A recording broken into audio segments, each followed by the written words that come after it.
Assalamu alaikum hurmatly Kırgızstandagı mekendeşlerim. Haram mescidinен sizlerge salam aytam. Allah Taala sizlerdi dagı çakırsın. Kabaga ibadat kıla turgandardı dagı özü çakırat.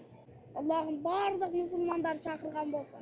Kırgızstandagı adam albay gelsin. Ayrıkça mına Noqatdagı Kırgız ata el hökümetindägi bardyk adam hiçbiri kalbay gelsin. Umranın faziletlerinden bir hadis aytayın. Bir umra kılıp, ikinci umra kılsan, ortasındaki bardık günü keçirilir. Kedayçilik menen gününü, şunday taptada kılsalat, ot tatmaskan temirden, tatlı ketirgendey ketirer. Umraga sapar kılı bul, baktısızlıktan baktılуулukka özgöre turgan sapar. Haramdıktan jarıktıkka özgöre turgan sapar. Adaşudan tuğra jol taba turgan sapar.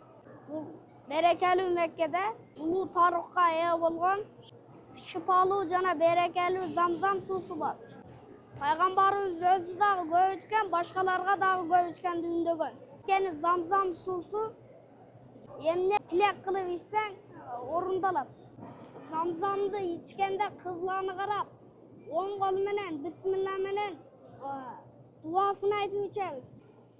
Amin.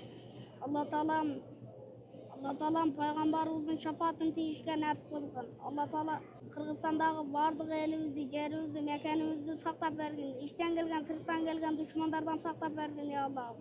Allah'ım Kırgızstanda açıga gelen degenlerin bardygyn biröde kalmasın ya Allah. Bardygyn çakırgın. Elimiz, jerimiz, mekanimiz tınç bolsun, soğuş açılmasın.